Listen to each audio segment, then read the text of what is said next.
Salut à tous, bienvenue sur la chaîne. Ça fait un petit peu de temps, la dernière fois qu'on s'est vu c'était à Strasbourg. Aujourd'hui on se retrouve avec Joseph pour nous présenter sa voiture. Merci à toi d'être venu. Qu'est-ce que tu nous présentes aujourd'hui? Alors c'est un Cayman S 981. Bon, lui il est 2013, importé du Japon. D'accord, donc ça on va en parler après un petit peu. Donc 2013 c'est les toutes premières des 981, si je dis pas de bêtises. Qu'est-ce que tu peux nous en dire? Un petit peu les specs. C'est bête sous-côté comme Porsche en fait. Je suis assez d'accord. En fait, ouais, c'est presque comme une 911. Bon, c'est juste la gueule qui change. Et, bon, à part ça, en fait, c'est vraiment pratique pour partir en vacances. Il y a pas mal d'espace et c'est très agréable à conduire.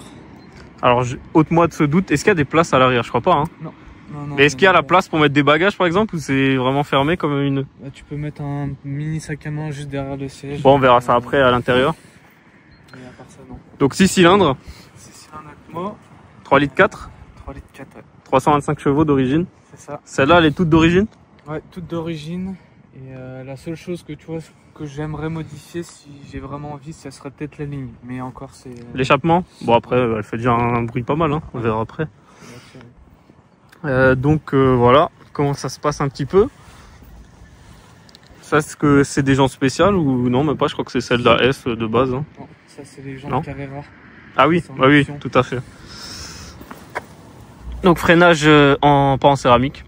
Non. Je crois même pas qu'il y a là-dessus. Peut-être en GT4. Alors je suis pas sûr, peut-être sur la GTS. Ah la GTS 4 je pourrais très bien le faire, mais ça ne servira à rien, j'avais fait peu de circuit. Ça. Ouais, après c'est quoi ton usage plutôt de la voiture toi? Comment? C'est quoi ton usage de la voiture plutôt? Soit c'est autoroute et l'école. Ok. Pour faire l'école de montagne, c'est pas mal. Donc du pas intéressant et du très intéressant quoi, au final, un petit peu. Parce que je pense que la montagne c'est son terrain de jeu. Ouais, c'est clair, bah, c'est super pratique, c'est maniable de fou. Tu perds très peu le contrôle. Est-ce que tu as déjà pu faire des sorties par exemple avec des 911 ou des trucs comme ça avec? Alors avec, oui et non. Il y a eu la fois où je suis allé justement à l'anneau du Rhin avec les rassemblements de Porsche Alsace. Et après à Saint-Dié où il y a aussi des... Ouais, il y a pas mal de choses aussi, ouais. Bah écoute, on va regarder tout de suite l'intérieur, parce qu'il est assez sympa. Donc dehors, on l'a pas dit, mais c'est noir. Je sais pas si c'est une option particulière. Je vais juste enlever ça, voilà. Merci. Alors. Donc l'intérieur, c'est cuir Alcantara, c'est ça? C'est ça. Bon, c'est plus sur les sièges en soi. En beige, ouais. Bah après ça c'est bien parce que au moins ça s'use un petit peu. Ah oui, donc derrière on a un peu de place, mais pas autant que dans les 911 où t'as les sièges quoi. Ouais, mais bon, après c'est l'empattement plus court aussi qui le fait. Alors je vais juste m'asseoir, on voit mieux. Hop. Donc le beau volant. T'as eu de la chance d'avoir ce volant pour une 2013 parce que c'est le... Ouais, c'est le design machin là, sport design. En fait, en recherchant, comme je l'ai recherché, je voulais absolument avoir ces palettes là en fait. Avec les palettes en alu, ouais. Ouais, c'est vrai que je les ai sur le Macan, c'est top. Comment ça s'appelle? Normalement, tu peux avoir l'option avec les boutons là. Ouais, mais bon, ça c'est un peu moche, hein, c'est un peu moche. Donc les compteurs comme ça, pas digitaux du tout. Non. Bon, t'as l'écran quand même à droite. Ouais, mais ça c'est... Donc pas avec le Macan, globalement. Boîte PDK, donc ça c'était ton choix je pense. Ouais. T'aurais pas préféré une boîte 6? Non, là-dessus non, je voulais absolument une PDK parce que la prochaine c'est une GT4. Ah oui, ok. Donc, en 981 aussi? Ouais. Donc que en manuel. Ouais. Puis sinon l'intérieur c'est sympa. Tout beige comme ça. La touche d'alu, bah au final c'est quand même bien raffiné quoi. Ouais. C'est très clair. Et il est là en dessous. Hein. Voilà, vous pouvez pas avoir. Ici, les accès. C'est ça. Donc pour la vidange, comment ça se passe? Donc le moteur il est démonté en dessous. Ok. Et donc, ah oui. Après, donc là moi je peux mettre mon nu si j'ai besoin, mais en général c'est... Donc ils doivent tout enlever quand ils font une vidange? Normalement c'est par en dessous que ça se fait. Ah oui, ok. Parce que du coup tu peux pas accéder ici et en soi c'est pas si mal. Bah après pour faire toi-même la vidange c'est compliqué du coup. Ouais, mais je l'ai fait faire chez un spécialiste, donc en soi, c'est pas un plus grand souci. Bon voilà, niveau rangement, on a un petit peu de place. Ouais, c'est Bon, c'est vrai que tu rentres peut-être à une petite valise quoi. Bah là, moi, je mets mon sac, gros sac ici, et la valise de 906 devant. Donc on filme tout de suite ton Instagram. Donc The Caïman 68. Voilà. Puis ce que je te propose, c'est que tu vas nous la démarrer, faire écouter un petit peu le bruit. Je vais mettre derrière. Ah oui. Là, 2-3 petits coups.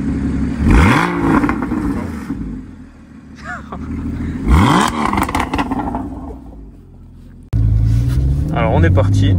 Première chose que je peux voir déjà, c'est qu'on a beaucoup le bruit du moteur. Ouais, on a l'impression d'être avec le moteur. Comparé à une 911, on voit la différence. C'est ça que je trouve très... Enfin, c'est un truc de fou. Je pense qu'en montagne, ça doit être trop bien. Hein.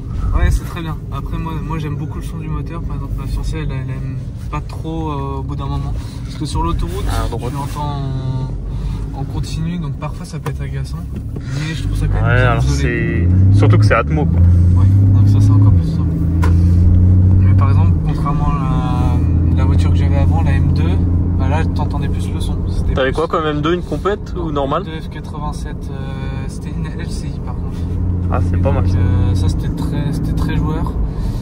Et t'entendais bien plus le son et c'était bien plus... Enfin, ça faisait un peu plus mal aux oreilles en fait. Ouais. À force hein, de rouler sur l'autoroute, après sur la route de montagne ou autre. T'avais une ligne dessus? Ligne M Performance. Ah oui, donc ouais. Donc, bon, après le bruit il est joli quand même. Oui, il est très... Là, ce sera à droite aussi. Alors tu connais pas ici, je pense? Non, du tout. On va te faire un petit baptême. Donc là, on est directement sur des belles routes.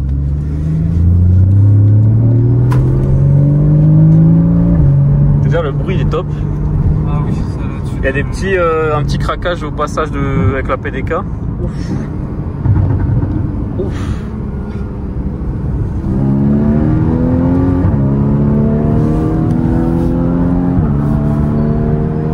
Ça pousse fort quand même. Hein.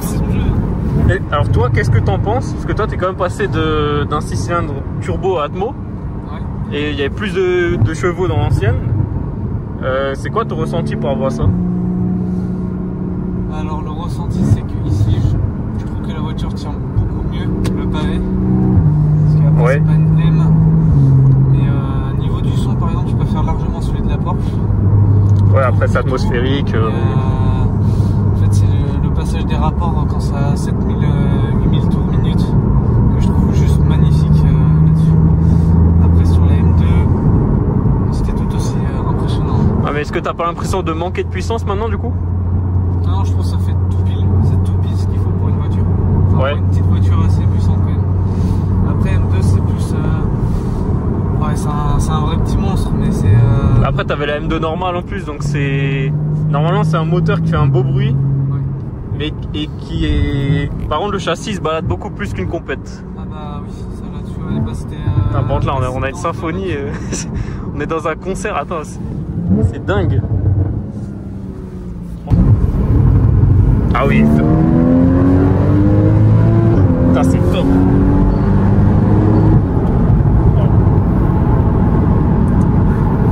Ça fait grave.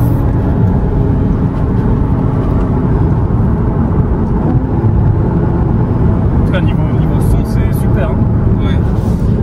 Je sais pas ce que t'en penses de la route. Je t'ai quand même amené une petite route parce que vu que c'est une Porsche, normalement il faut toujours un peu de virage.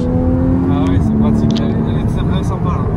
Bah surtout que je sais pas si t'as pu, parce que t'es pas d'ici, Ouais. je sais pas si t'as pu voir en venant, mais on est à 3-4 minutes de la ville. Ouais. Et là c'est directement ce qu'il faut. Quoi. Sur les routes de campagne. Niveau son en tout cas c'est top. Après tu vois... Après tu t'y habitues je pense. La GT4, ça sera un peu plus énervé là-dedans. Après la GT4 c'est une philosophie un peu différente. Bah, déjà t'as la boîte manuelle. Bon, là c'est un régal. Hein. Enfin, je sais pas si de dehors on entend mieux quand tu rétrogrades. Ah ouais.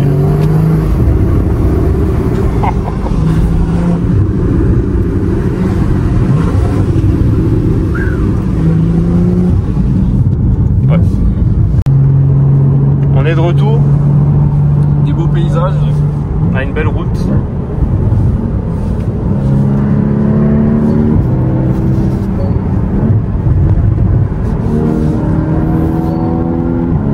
Le bruit, j'aime bien, il est omniprésent dans la cabine. Alors c'est sûr que sur autoroute à vitesse constante, ça va faire chier, je pense. Ouais, Et là, c'est régulateur. Il n'y a pas le régulateur? Non. Parce que vu qu'en gros, elle vient du Japon, le gars qui l'a acheté, il l'a filé à son fils. Ouais. Et donc, en gros, il habitait à Kyoto. Ok. Donc pas besoin du régulateur, pas besoin du radar de recul, parce que il y avait un voiturien en gros. Donc, ah ok. Ce qui fait que ces deux options manquent. Mais c'est vraiment le seul truc qui me manque pour moi, c'est vraiment le régulateur. Mais là, du coup, elle a une caméra, quelque chose, ou elle a rien? Non, rien, mais c'est pas... Bon, enfin, ça me pas permet de gênant. faire hyper attention. Niveau tarif sur celle-là, est-ce qu'on peut en parler ou tu peux donner une fourchette peut-être? Alors, celle-ci, elle est à 55 avec tous les frais inclus, donc carte grise, etc. Ok. Et, Chez un professionnel du coup? c'est ça. Donc Et sinon, garantie. après, en fait, avec les, si tu te fais toi-même, tu peux trouver. Ouais, tu peux les trouver aux alentours de 50 000. Après, pour faire l'import et tout, du coup, tu payes aux alentours de 20 000. Ouais. Donc ça peut être toujours intéressant, surtout au kilométrage, aux options. Donc toi, tu l'as acheté avec combien de bornes? Celle-ci, je l'avais acheté 63 000. Ok. Et là, je l'ai déjà mis 20 000 25 presque. 000. Ouais. Ouais, c'est ça. Bah, pour 60 000 km, c'est pas très cher, 55 000 je trouve. Hein. Bah là, en fait, ouais, c'est très abordable pour une Porsche, quoi. Après, Bah, non, surtout pour une S. Bah, c'est ça. Parce qu'en fait, donc toi, tu as choisi une 981 et pas une 718. Donc tu m'expliquais pour les 6 cylindres surtout. Bon, comme beaucoup de monde d'ailleurs. C'est pour ça que ça monte un peu en prix. Et tu l'as acheté, donc ça fait à peu près 6 mois quoi. Ouais, c'est ça. C'est ça. Et bon, il y a 6 mois, les prix c'était les mêmes. Mais maintenant, on est plus vers 50 000 une 2 litres 7, tu vois. Et ouais. plus 60 et quelques une Cayman S. Donc, justement, là, c'est marrant parce que hier, je regardais combien je pouvais revendre celle-ci. Je peux la revendre 60K. ouais, c'est ça. Alors donc, que j'avais foutu 20 000 bornes, quoi.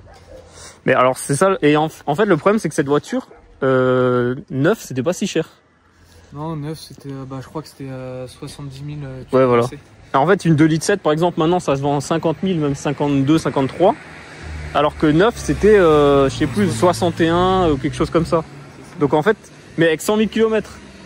Ouais. Donc, tu dis que 9 ou avec 100 000, c'est moins 5 ou 10 000 balles. Donc, c'est presque un bon investissement d'avoir acheté 9 quand tu vas acheter 9. Quoi. Ouais, bon. Clair, ouais. Après, bon, bah, ouais, il y a des prix qui peuvent varier aussi en fonction du kilométrage, mais tu as des voitures qui sont à 120 000 km qui sont quand même vendues 65 000. Quoi. Bah, c'est ça, exactement. Exactement. C'est Porsche. Quoi, donc mais alors, toi, niveau entretien, t'en as déjà fait ou pas encore? Ouais. Ouais. J'ai fait une vidange là-dessus. Après, du coup, à peu près 20 000 bornes. Et je regrette de l'avoir fait à 20 000 bornes. Parce que non, c'est plus aux alentours de 10 000. Ouais. Faut pas trop espacer. Et donc, ouais, enfin, je m'étais quand même renseigné si je pouvais quand même rouler, même malgré le message. On m'a dit oui, environ 2-3 000 bornes. Donc après, j'ai fait mon entretien chez un spécialiste Porsche. Parce que la vidange chez Porsche, c'est pas trop le prix. Ça vaut pas trop le coup, quoi. Bah ouais, je sais que là, je connais quelqu'un qui vient de faire une vidange sur une 97, c'est 6 000 €, quoi. Et bon, bah en fait, on dirait que chaque année, ils rajoutent 1000, donc c'est un petit peu un problème. Hein. Ouais, j'en ai eu pour 500 balles. 500 balles. Bon, c'était une petite révision. Ouais, c'était juste vidange. C'était juste une vidange standard, ouais. Donc après, il a juste vérifié en gros ce qui allait ou ce qui allait pas. Et donc en fait, vu que j'avais fait le gros entretien chez Porsche Nancy, bah... Pas de problème particulier, quoi. Non, c'est ça. Franchement, on est bien installé, on est bien maintenu dans le siège. Après, c'est les sièges typiques, je pense dans les 900, c'est les mêmes sièges. Hein. Alors ouais, mais c'était plus sur les 991, 996 ou 17, je sais plus, qui 17. Sont... Ouais, plus 17, je dirais. Parce que c'est très... C'est tout aussi pareil, quoi. Alors, on est assez proche du sol, quand même. Ouais.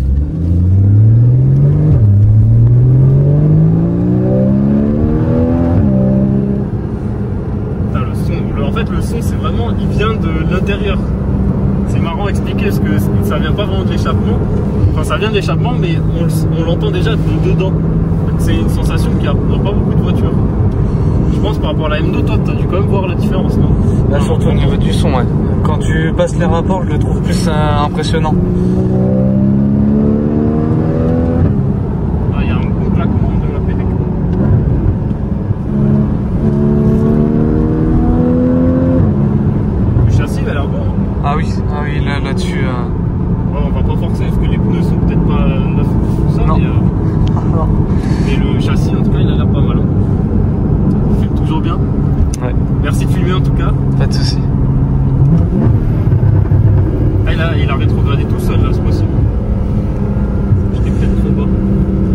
Ouais, ça arrive, bah, c'est ça l'avantage de la PDK, quoi. C'est une boîte intelligente, donc...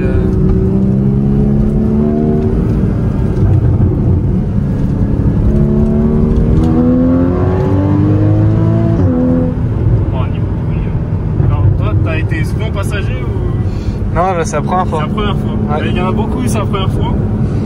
Du coup, qu'est-ce que t'en penses en tant que passager de ta voiture? Bah, c'est tout aussi kiffant. Hein. La seule chose qui manque, du coup, c'est quand tu passes les rapports ou autres, en fait. Ouais.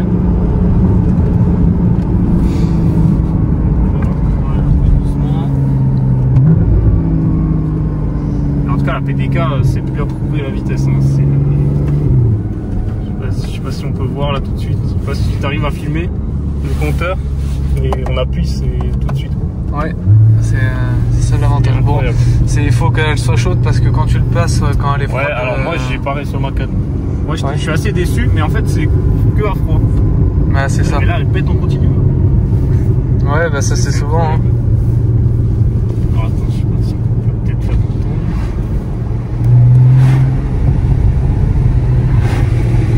Je pense qu'on l'entend surtout de dehors.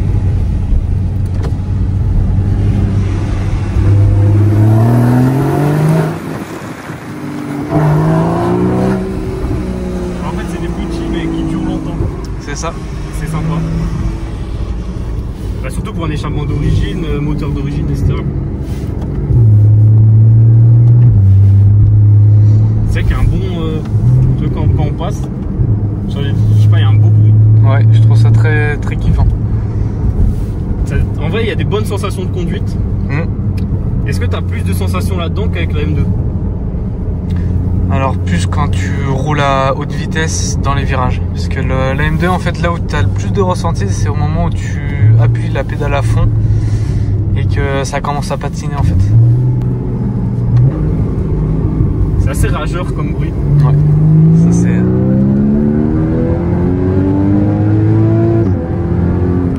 Mais je pense après tu montes beaucoup dans les tours avec. Bah ouais, c'est... Là où ça c'est faux. Une turbo, ça sert un peu moins quelque chose de monter dans les tours. Par contre c'est vif. Ah oui. On sent que... Alors on peut se dire que 325 chevaux c'est pas beaucoup, parce que pour les standards actuels en turbo tout ça c'est pas beaucoup. Ouais. Mais honnêtement ça suffit vraiment bien. Bah c'est ça là. Hein. Ouais, pardon. Pour ça. Il y a le PDG de Porsche qui a dit lui-même que les 911 devenaient trop grandes.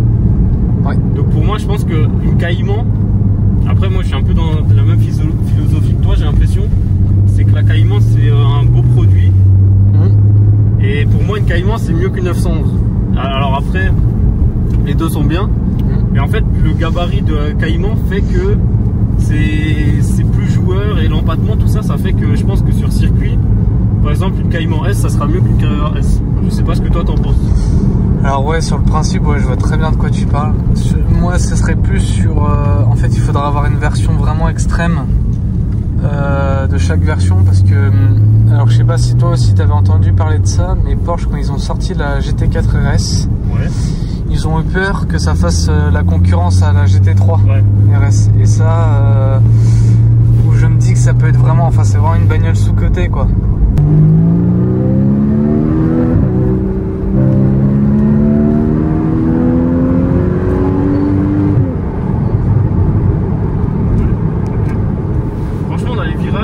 Elle a aucun problème, vraiment aucun. Pourtant c'est que une S entre guillemets, parce que du coup on le rappelle, il y a le 2,7 litres 275, ouais. La S comme ça en 325 chevaux, c'est ça. La GTS, ouais, qui est en 340. 340, c'est GTS ou GTS 4 litres, je sais jamais si c'est 4 litres je crois. Je crois qu'il n'y a que du 4, peut-être 3 litres 4 et 4 litres. Tu dois avoir les deux versions. Enfin, en tout cas je sais qu'en 718 il y a un GTS de 4 cylindres et un GTS 4 litres. Sur celle-là je sais pas, et après donc la GT4 qui est en 385. C'est ça. Donc en fait la plus puissante elle a que 380. Ça fait 60 chevaux de plus de celle-là. Après c'est plus dans le châssis et la philosophie, tout ça que ça change à mon avis, plus que... Il y a ça, il y a aussi bah, du coup l'aérodynamisme, et pour finir bah, la boîte qui est une boîte manuelle. La boîte manuelle,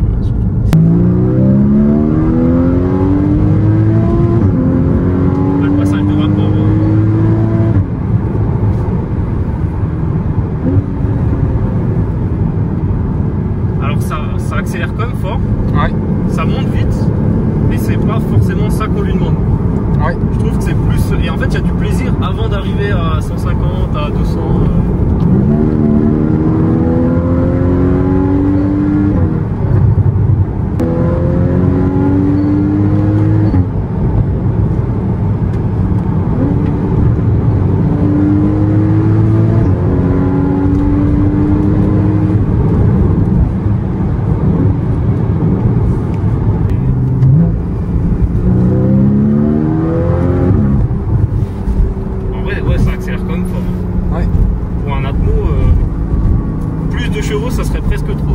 Ouais, c'est clair. Donc on remonte, voilà. La vue qu'on a quand on roule, on est quand même assez bas. Hein. Vous pouvez voir là quand je roule, moi je suis à peu près comme ça. Après je suis pas très grand. On a l'alu partout. Donc là il y a le petit bon. Ça t'en es pas très fier j'imagine de ça. Non, non, ça jamais. Mais est-ce que tu l'utilises ou jamais? Alors je l'utilise juste pour le GPS ou la musique. Pour le CarPlay quoi. Juste on tourne un peu ça. Il n'y a pas de rev limiteur je pense hein. Si.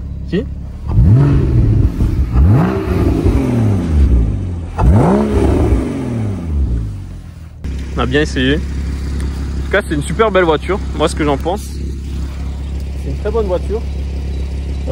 Niveau budget, je trouve ça très bien pour ce que c'est. Ouais, c'est très abordable justement. Parce que la M2, je pense qu'on est à peu près pareil. Bon, à 5-10 000 de moins peut-être maintenant, mais... Ouais, bah, ça dépend en fait si tu l'importes. C'est aux alentours de 60 000 €. Ouais, bah après, moi, j'ai souvent les prix allemands en tête. Je regarde pas beaucoup la France. Moi. Ah, ouais, ah oui, bah oui, pour les prix allemands, tu seras plus aux alentours de 40 donc, 50. Entre 40 et 45, quoi. Immatriculé 45, je dirais. Ouais. Donc, mais toi, par contre, tu arrives à l'utiliser quasiment tous les jours. Ça. Ouais, c'est en moyenne 200 bornes par jour. On n'a pas parlé de conso. 8 litres. 8 litres, ce qui est pas beaucoup. Ouais. Et assurance? Assurance 70. En tout risque? Ouais. On va juste refilmer ton Instagram. Donc The Cayman 68. Bon, tu t'es pas fait chier pour nous. C'est assez simple quoi. Bah en soi ouais, je me suis dit bah tiens je vais faire ça. 68, bon bah région de là où j'habite. Voilà, la meilleure région de France. Ouais, enfin d'Alsace en tout cas. Bon bah en tout cas merci à toi. Jolie veste Porsche d'ailleurs. Merci. J'ai oublié de te le dire avant. Puis bah moi j'ai vraiment beaucoup aimé cette voiture. C'est un petit karting. C'est un petit peu le même ressenti que j'ai avec la Clio 3 RS. Alors faut nuancer. Ouais, c'est que c'est atmosphérique. Ça tient. Bon, ça accélère. Bon, la Clio 3 RS, ça accélère pas beaucoup. Non, alors que celle-là, elle accélère comme fort. Mais c'est surtout dans les virages que tu prends 80% du plaisir, je trouve. Oui, ça c'est clair. Bon, après, toi, il y a déjà le bruit qui fait beaucoup. Ouais, bah ça aussi, ça fait. En vrai, je trouve que c'est un bon compromis parce que d'habitude, soit il n'y a pas de bruit. Ou soit il n'y a pas de virage, ou soit il n'y a pas d'accélération. Mais là, elle a vraiment les trois. Bah, c'est ça, elle en manque pas. C'est sur le côté. Hein. C'est tout l'intérêt de la S, je crois. Mais surtout pour moi, c'est une qui a la plus belle ligne. Avec la 987, je trouve ça juste. Alors la 987, je suis pas très fan, moi. Alors en fait, c'est plus au niveau des feux, mais la phase 2, moi j'aime beaucoup. En phase 2, oui. Phase 2, oui. Très... Mais phase 1. Mais moi, c'est surtout l'intérieur, parce que je déteste la 97 et vu que c'est le même, voilà. Bon, après, moi, ce que j'aime beaucoup, c'est le design. Ça, c'est vrai que ça, c'est lié à l'aileron. Ça, c'est top. Bon, l'aileron, on le laisse toujours ouvert, bien sûr. Donc voilà, merci à toi. Allez vous abonner à son Instagram.